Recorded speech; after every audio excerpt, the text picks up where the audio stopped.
There's a guy who likes games, and the best that he's played are the ones that you'll see on the top 100. Repeat that part. Top 100 games. Good. Get a little bit freaky. That's right, I'm a little bit freaky. Oh, yeah. Hello, and welcome once again to The Discriminating Gamer, the only board game review show ecologically responsible enough to recycle hurt feelings. My name is Cody, and once again, this is my top 100 games of all time. Today, we are taking a look at my numbers 60 through number 51. Well, alright, we're here at the end of the bottom 50, so let's go ahead and jump into it, see what I think here. Number 60 is a wonderful, wonderful train-themed game designed by Martin Wallace. This, of course, is Steam. Now, Steam is a great game that in which you have to kind of build tracks, you have to kind of be able to move goods around the board. I like this game a lot because it's a game where you see the board evolve, you create a board. I remember, if you ever played the video game Civilization, part of the fun of that is building the world. Well, this, I think part of the fun of it is evolving the board and building the board and creating these tracks. It's a lot of fun. It's just a great game that encompasses many different mechanics. It's a little bit worker placement. It's a little bit pickup and delivery. It's a little bit area control. There's a lot of different fun things going on there. There's bidding and all sorts of fun things. I really like it. This is from Mayfair Games. This is my number 60, and that is Steam.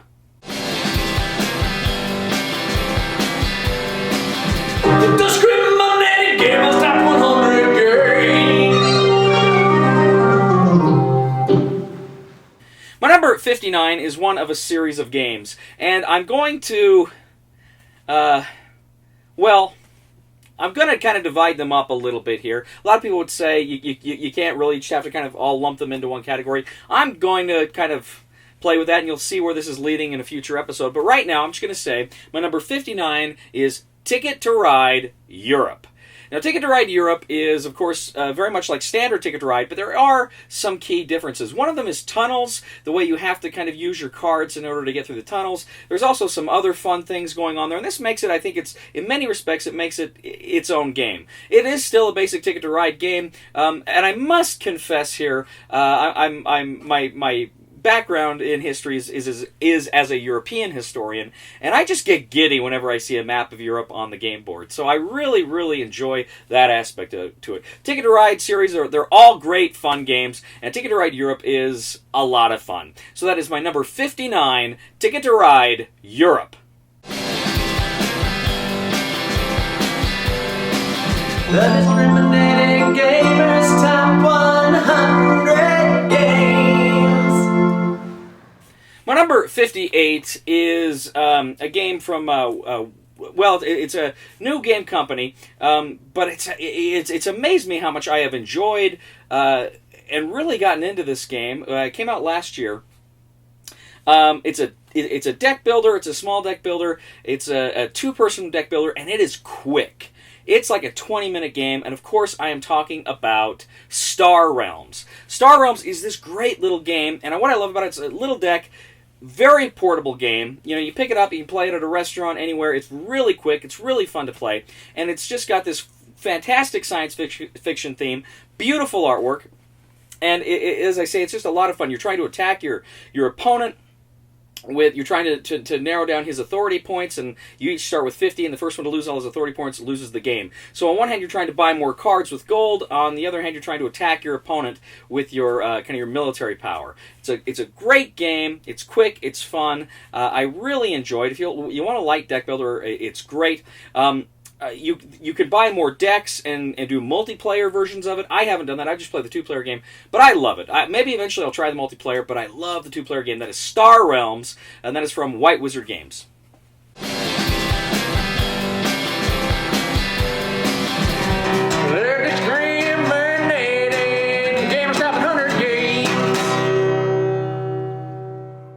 My number 57 is a game I played very recently. I think I played it for the first time about a month ago. And I got to tell you, this is a game that was highly anticipated this year. It premiered at Gen Con, and I was very fortunate enough to get an advanced copy of the game from the publisher. And it's just fantastic. I don't even know if it's been released to the public yet. I think it still hasn't hit store shelves yet at the time I'm recording this. And that, of course, is Five Tribes. Five Tribes is wonderful. It's Days of Wonder, new game. It's designed by Bruno Cathala. I actually did a review recently of Five Tribes for the Discriminating Gamer, and that was a whole lot of fun.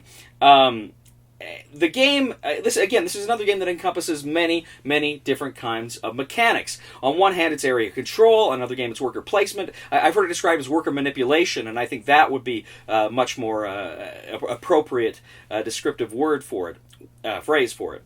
But there's so much going on in this game. There's so many paths to victory. It's a fun game. No two games are going to play out the same. It got a fun kind of Arabian theme. A whole lot of fun, and this is Days of Wonder's kind of it's kind of their way of advancing to create a gamer's game. Most of their games are accessible. They're made for non-gamers to kind of be kind of gateway games, get people to sit down at the table and play maybe for the first time, or certainly for the first time in a while. But Five Tribes is a gamer's game. It's a little more complex, but it is a whole lot of fun. So that is my number 57, Five Tribes from Days of Wonder.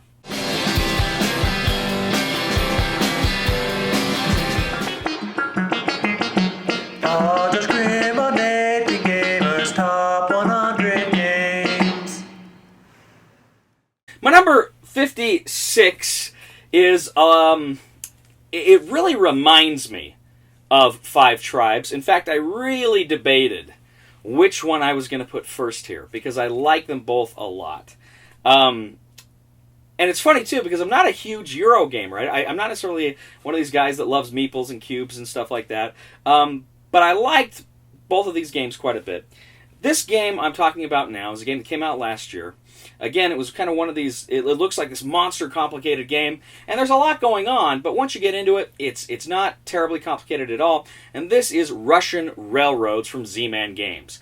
Now, in Russian Railroads, it is a worker placement game. You're essentially trying to construct 3 different rail lines, but they're like your own personal rail lines on your own personal player board, but you have to build engines.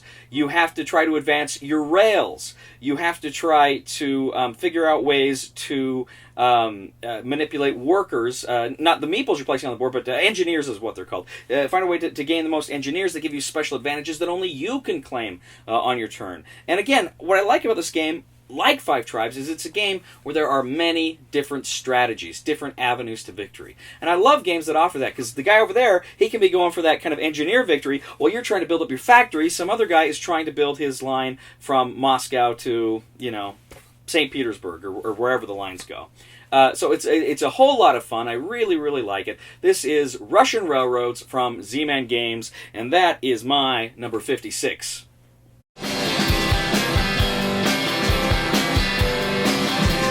Discriminating Gamers Top 100 Games.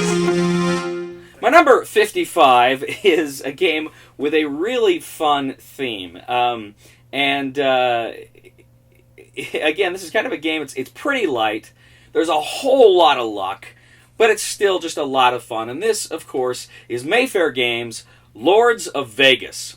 Lords of Vegas is great fun because essentially it's about building up casinos. You're trying to build up casinos and you use dice to do so. You put a dice in there and the number of, you don't roll the dice, you put the dice in these casinos and the number of pips showing up kind of is your level of control over that casino. If somebody else comes along and they build a casino right next to it of the same color, it's considered the same casino. And if their die has a higher pip number showing, then they get a lot of the benefits. You'll both get paid under certain circumstances, but only the person with the highest showing pips will get the victory points. You can do all sorts of fun things, though. You can try to take over. You can try to get control of the casino. Force you to roll the dice in order to see who gets the better roll and who then gets control of the casino. You're doing other things. You can gamble. You can try to risk money to gain more money in other players' casinos. There's just a whole lot of dynamics going on here that are really, really a lot of fun. It's got paper money, which is kind of funny, like Monopoly money. But the pictures on there are like Elvis, Sammy Davis Jr., Frank Sinatra, Dean Martin, just these iconic Las Vegas performers. It's a great game. It's a fairly quick game. It's not too long. And they also released, Mayfair also released an expansion called Up, because the original game plays, I think, 2 to 4, but with the Up expansion, it can play up to 6. And what it does is it allows you to build your casinos vertically, and that's a lot of fun, too. So this, again, very cool game, very fun game. That is my number 55, Lords of Vegas.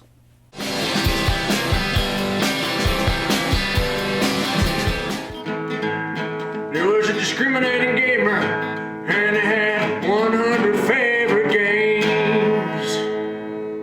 My number 54 is a game that many people will tell you it's not worth playing because it's broken. There's a certain strategy that supposedly makes it so this game is easily winnable.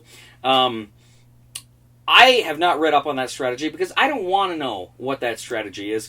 I enjoyed the game. I think it's a very elegant, very interesting, very smart design, and to heck with the naysayers, I like it a lot. This is another Martin Wallace game, like Steam that I mentioned before.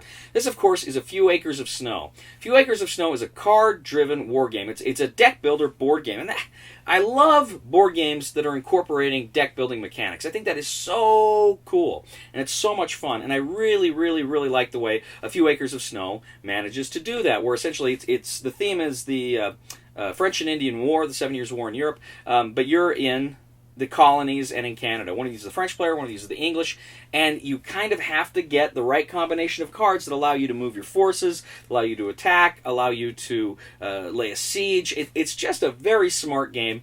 Again, I don't care about the naysayers. I really like it a lot. That is A Few Acres of Snow, and that is my number 54 from Tree Frog Games.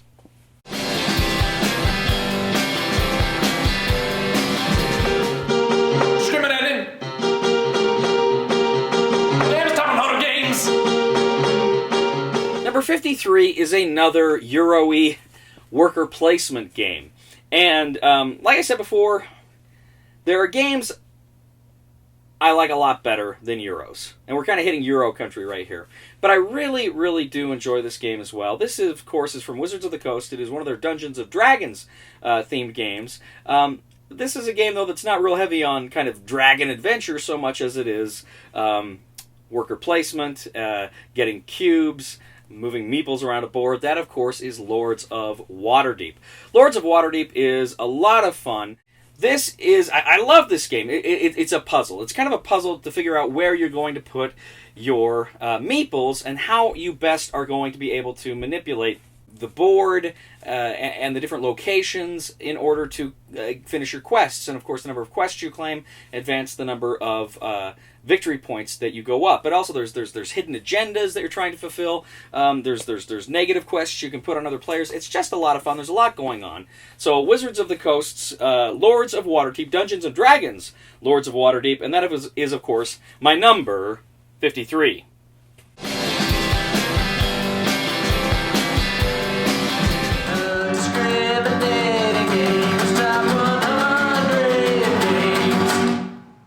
My number 52 is a much smaller game.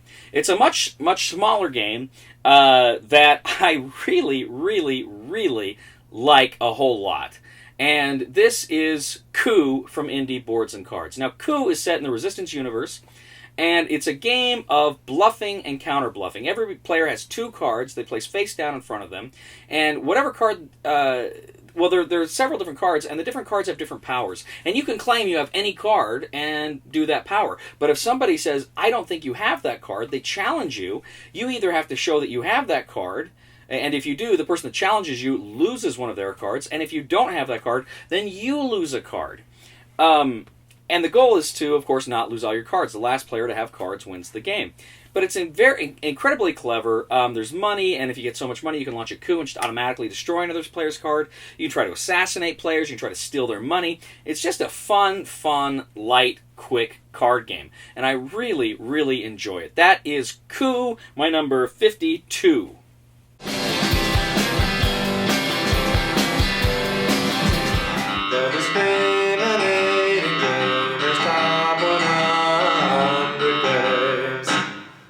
number 51 is a tie.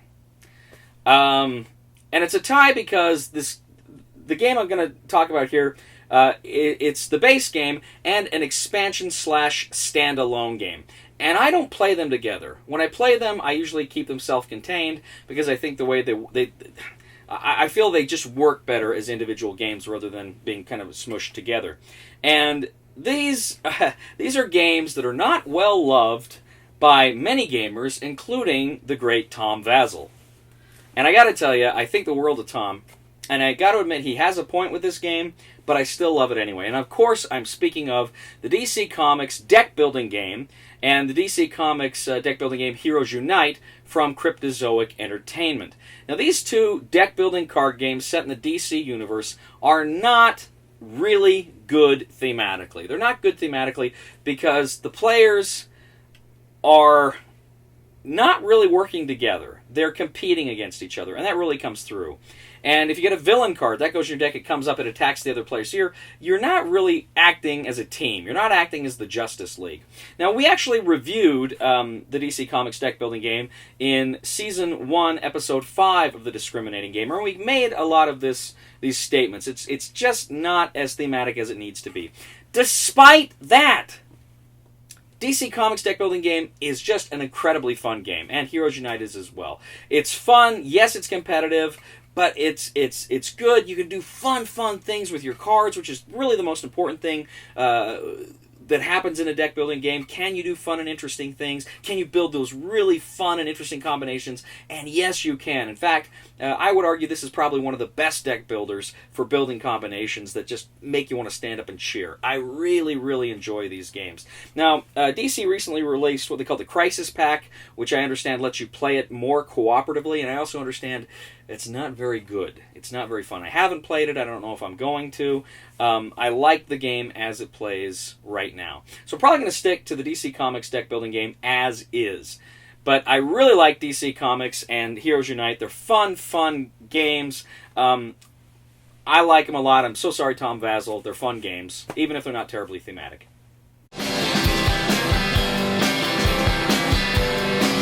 The Discriminating Gamer's Top 100 games.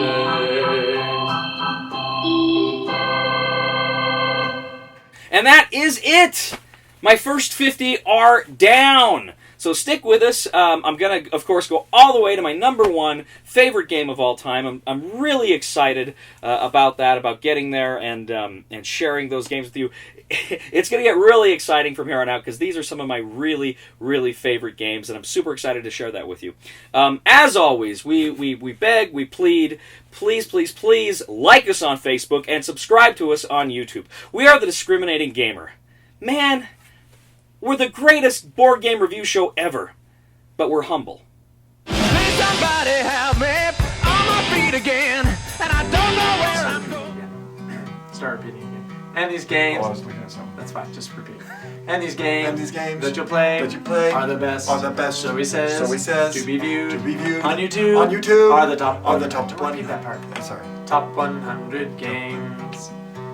There's a guy who likes games, and the best that he's played are the ones that just say to be viewed on YouTube, and the games that he plays are the best that he says are the top 100 games. I thought it was around. It was supposed to be.